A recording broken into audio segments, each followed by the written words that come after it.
এক বিশাল ঐতিহাসিক ধর্মসভার আয়োজন রঘুনাথপুর যুব সংঘ খেলার মাঠ প্রাঙ্গণে। আজ 20শে সেপ্টেম্বর বিকেল 4টে নাগাদ রঘুনাথপুর যুব সংঘ খেলার মাঠ প্রাঙ্গণে অনুষ্ঠিত হয় এক বিশাল ঐতিহাসিক ধর্মসভা।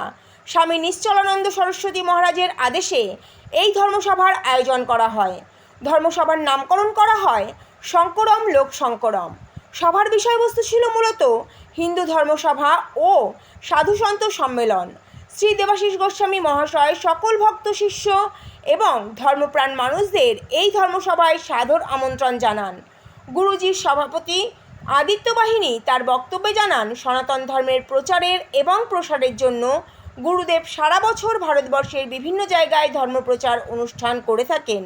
চতুর্মাস সম্পন্ন হবার পর তারা অপেক্ষা করে থাকেন কোন রাজ্যে যাবার আগে আদেশ দেবেন তিনি। দুদিন আগে চতুর্মাস সম্পন্ন করে তিনি পশ্চিমবঙ্গের কলকাতায় এসেছেন। 2020 সালে তিনি বলেছিলেন, আগামী দিনে ভারতবর্ষ একটি হিন্দু রাষ্ট্র। আজ সেই ঘোষণার সন্ধিক্ষণে উপস্থিত সকলে।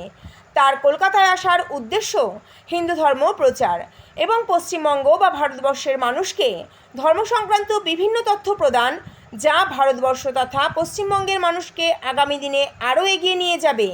এছাড়াও তিনি জানান, 21 এবং 22শে সেপ্টেম্বর দীক্ষা অনুষ্ঠান এবং আলোচনা সভা হবে, যেখানে সরাসরি ভক্তরা মহারাজের সাথে কথোপকথনে অংশগ্রহণ করতে পারবেন। এই সভায় উপস্থিত ছিলেন শ্রী প্রফুল্ল ব্রহ্মচারী, স্বামী শ্রী নির্বিকল্পনন্দ মহারাজ এবং श्री ऋषिकेश ब्रह्मचारी जी। सेंसस का जो है जात के है, उसके बारे में आपका क्या राय है? ये जात के ये जो सेंसस हो रहा है बांग्लादेश के बारे में कुछ बताइए। बांग्लादेश गोवंश जो है पृथ्वी का धारक है। सबके हित में गोवंश का उपयोग और विनियोग होता है, लेकिन ध्यानपूर्वक सुनिए। अभी जो समय चल रहा है सुनो तो है, महायंत्रों के द्वारा जिसकी उपयोगिता को लुप्त कर दी जाती है, उसकी प्रजाति विकसित हो जाती, विलुप्त हो जाती। तो बैलों की उपयोगिता को महायंत्रों ने छीन लिया। तो गोवंश का राज स्वाभाविक है, कृत्रिम दूध, जर्सी गाय ऐसा भी चलने लगे। तो जिसकी उपयोगिता को हम महायंत्रों के माध्यम से लुप्त कर देते हैं, उसकी प्रजाति का अंत हो ही जाता है। जैसे विकास के नाम पर वन का विलोप कर दिया गया, वनचर प्राणी भी विलुप्त हो गए। अब हाथी जुलम सुखम वा दुखम संयोगी कर्मो मता। जैसा व्यवहार हम दूसरों से अपने पर चाहते हैं, हमारी बुद्धि की बलिहारी है कि हम दूसरों के प्रति वैसा व्यवहार करें। एक हिंसक भी दूसरों से अपने प्रति अहिंसा की भावना रखता है। एक मिथ्याभाषी भी दूसरों से अपने प्रति सत्य भाषण की भावना रखता है। एक चोर भी दूसरों से अपने प्रति अचोर की भावना रखता है। एक व्यभिचारी भी दूसरों से अपने प्रति संयम की भावना रखता है।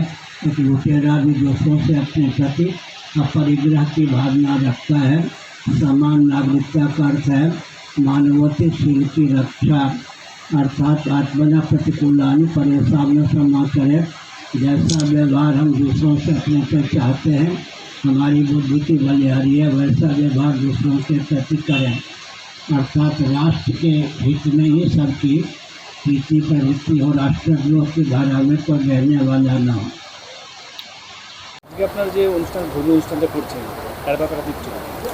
আজকে ধর্মীয় অনুষ্ঠানের ব্যাপারটা আমি করছি না, আমি একজন গুরুদেবের সামান্য সেবক, আদিত্য বাহিনীর সভাপতি। গুরুদেব আমাকে সেই পদে যোগ্যতা মনে করে আমাকে দিয়েছে, সেটার আমি জানি না কতটা যোগ্যতা আছে। আর আজকে যে অনুষ্ঠানটা ধর্মসভা, সনাতন ধর্মের প্রচার প্রসারের জন্য গুরুদেব সারা বছর সারা ভারতবর্ষ হচ্ছে প্রচার করে থাকেন। চাতুর্মাস সম্পূর্ণ হওয়ার পর আমরা অপেক্ষা করি কোন রাজ্যে উনি পদার্পণ করবেন। তো গত দুদিন আগে চাতুর্মাস সম্পূর্ণ করে উনি আমাদের পশ্চিমবঙ্গের কলকাতায় এসেছেন। একটাই বিষয়, ধর্মের প্রচার প্রসার এবং আগামী দিনে ভারতবর্ষ যে হিন্দু রাষ্ট্র ঘোষণা উনি করেছিলেন 3.5 বছরে 2020 সালে, তার প্রায় আমরা সন্ধিক্ষণে দাঁড়িয়ে আছি। তো সেই প্রচার প্রসারেরও উনি করবেন এবং আগামী দিনে আমাদের পশ্চিমবঙ্গ, কলকাতাবাসী বা সারা ভারতবর্ষের সাধারণ মানুষের প্রতি উনি কী বার্তা দেন সেটা আমাদের দেখতে হবে, নজর রাখতে হবে এবং ওনার হচ্ছে প্রতিটা কথা হচ্ছে অত্যন্ত মূল্যবান কথা, এবং উনি যা বলেছেন বিগত দিনে তা প্রত্যেকটি অক্ষর অক্ষরে হচ্ছে আমরা দেখেছি মিলে গেছে। আশা করছি আগামী দিনে অর্থাৎ আজকে যে ঐতিহাসিক সবার সামনে আমরা সন্ধিক্ষণে দাঁড়িয়ে আছি, উনি যে বার্তা দেবেন সেই বার্তায় আমরা অনেক কিছু জানতে পারবো এবং পশ্চিমবঙ্গে এক নতুনভাবে আরও এগিয়ে যাবে সেই আশা রাখি। ধর্মীয় সভাটা কতদিন হবে? ধর্মীয় সভা আজকেই হবে এবং আগামী 21 তারিখ 22 তারিখ আছে দীক্ষা আছে, এবং যেটা হচ্ছে আমরা বলি সংগোষ্ঠী অর্থাৎ আলোচনা সভা, কোশ্চেন অ্যান্সারিং এগুলো থাকবে। কতজন ভক্ত হতে পারে আপনার? আজকে আমরা এক্সপেক্ট করছি 5 থেকে 6 হাজার লোক হবে মিনিমাম। काम उत्पन्न करने और भोजन करने तक महानगर का जीवन सीमित है या नहीं, तो जिसको हम विकास कहते हैं उसके अगर उसे तो राह से निकल सकता है।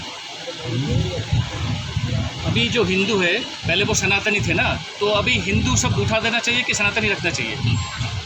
इसलिए हमने कहा सनातनी वैदिक और हिंदू। हिंदू शब्द ऋग्वेद में भी आया है, कालिका पुराण में आया है, मेदिनी तंत्र में आया है, बृहस्पति आगम में आया है। हिंदू कोई बाहर से नहीं आया।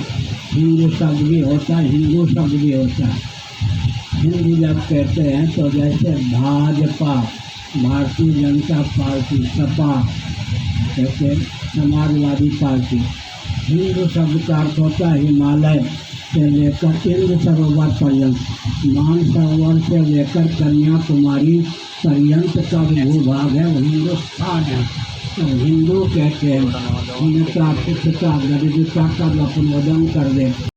इसलिए मैंने कहा सनातन धर्मियों का वेदांत शास्त्र सम्मत भोजन, वस्त्र, आवास, शिक्षा, स्वास्थ्य, यातायात, उत्सव, त्योहार, रक्षा, सेवा, न्याय, विवाह का विज्ञान इतना उत्कृष्ट है, उसको अपनाने पर लौकिक उत्कर्ष भी होता है, पारलौकिक उत्कर्ष भी होता है, परमात्मा की अभिव्यक्ति का मार्ग भी प्रशस्त होता है। शिक्षा, रक्षा, अर्थ और सेवा के तत्व संतुलित रहते हैं, मातृशक्ति का सिर सुरक्षित रहता है, बिना परिवार नियोजन गर्भपात के जनसंख्या सुरक्षित रहती है, हर व्यक्ति की जीविका जन से सुरक्षित, हर व्यक्ति का जीवन दुर्दशा मुक्त रहता है। इससे बढ़िया कौन सिद्धांत है? मामई, राम जन्मभूमि में भाजपा जो राम का ध्वजा लेके चलते थे वो हार गया, तो वो हरा। तो ये आपके आप नहीं तो इसका आपका इंटरप्रिटेशन क्या है?